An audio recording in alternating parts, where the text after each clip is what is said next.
आप देखिएगा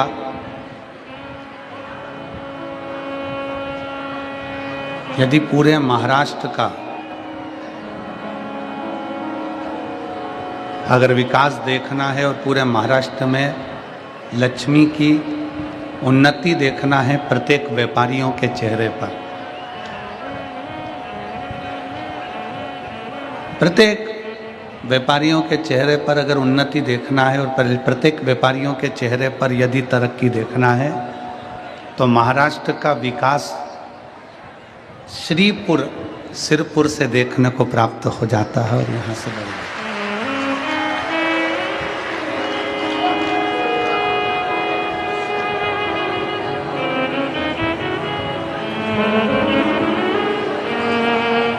ये पवित्र भूमि श्रीपुर शिवपुर, जहाँ महाराष्ट्र की पवित्र धरा पर बैठकर आप और हम भगवान शंकर की विरल कथा का लाभ ले रहे हैं। लाखों की संख्या में आप सब आए हैं। इस व्यासपीठ के माध्यम से केवल एक ही निवेदन है कि आप इतनी ज़्यादा संख्या में आए हैं तो निवेदन केवल इतना है कि अपना समय निकाल कर यदि आप यहाँ पहुँचे हो तो समय निकाल कर अगर यहाँ आए हो तो 2.5-3 घंटा अपना पूरा ध्यान शिव महापुराण में दे दो। अड़ोस पड़ोस में कौन बैठा है, क्या कर रहा है, क्या बोल रहा है, उससे मतलब ना रखते हुए शंकर की शरणागति पर ध्यान, शिव जी की शरणागति पर ध्यान दीजिए। जिस पुराण को आप सुनने के लिए बैठे हैं ये दुनिया की निगाह में केवल शिव पुराण है। आवाज क्लियर करो, क्लियर आवाज नहीं आ रही है। सब दूर आवाज क्लियर जाना चाहिए और यहाँ पर भी आवाज क्लियर है। गूंज रही आवाज हमको ही समझ में नहीं आ रही कि हम क्या बोल रहे हैं।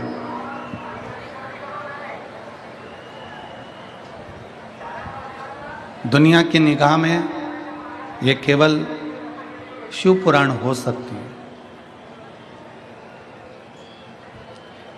दुनिया की निगाह में ये केवल शिव पुराण बोली जा सकती है,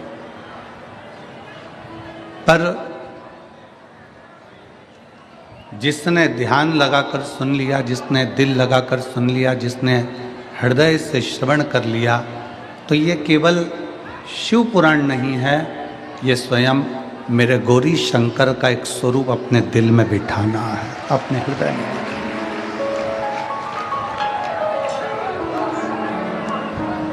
जिस आस को लेकर, जिस विश्वास को लेकर, जिस भरोसे को लेकर, जिस दृढ़ता को लेकर, जिस मन को लेकर, जिस चित्त को लेकर आप लोग यहां पहुंचे हैं और पूरा भरोसा, मेरी सिरपुर की जीजियों, मेरे सिरपुर के जीजाओं, मेरी बेटियों, बेटाओं, मेरी माताओं, मेरे भाई, बहुत ध्यान लगाकर सुनना कि सिरपुर की धरा पर अगर ये कथा चलकर आई है तो ये मानकर चलना कि केवल अकेले कुबरेश्वर बाबा इस कथा को कर भी साथ में चलकर कथा को बांचने के लिए।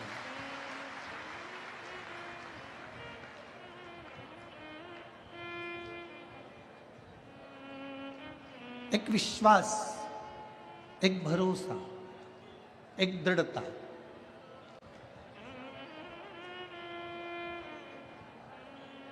पुराण मानोगे तो ये पुराण है, शास्त्र मानोगे तो ये शास्त्र है, वेद मानोगे तो ये वेद भी है, उपनिषद मानोगे तो ये उपनिषद भी है, और शास्त्र मानो तो शास्त्र भी है, और पाठ मानो तो पाठ भी है।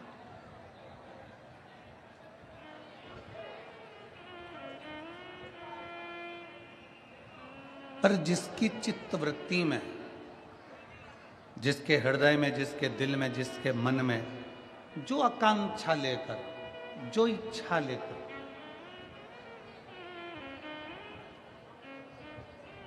हम इस पवित्र पावन शिव महापुराण की कथा में जब पहुंचते हैं तो हमको लाने वाला भी कोई दूसरा नहीं रहता, शंकर भगवान खुद कृपा करते हैं और सोचते हैं, विचारते हैं कि इसको कथा के पंडाल तक लेकर जाओ, इसको कथा के पंडाल तक लेकर जाना है और इसका कल्याण मुझे करना है, इसका उद्धार मुझे करना है।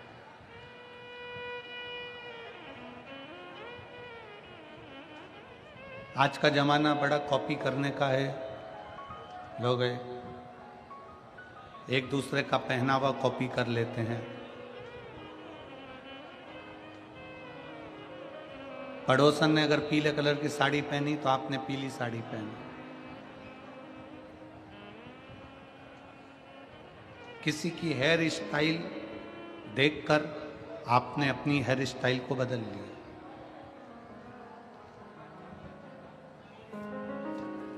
किसी के वस्त्र आभूषण को देखकर आपने वस्त्र आभूषण बदल लिया।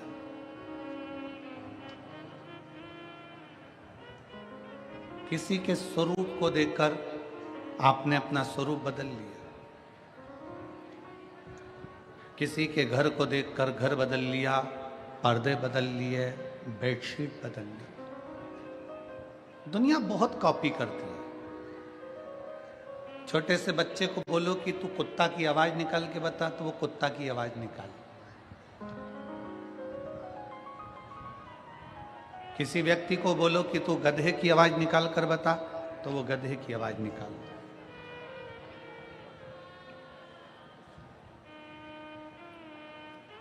सब चीज की कॉपी हो सकती है, हर एक चीज की कॉपी की जा सकती है, पर शिव महापुराण की कथा कहती है कि किस्मत की कॉपी कभी नहीं हो सकती। किस्मत की कॉपी नहीं।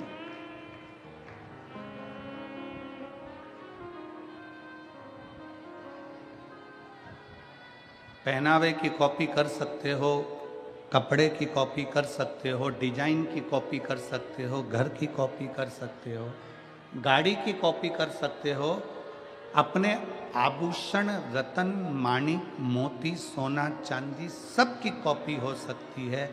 हेयर स्टाइल, कलर, डिजाइन सब की कॉपी हो सकती है, पर किस्मत की कॉपी नहीं।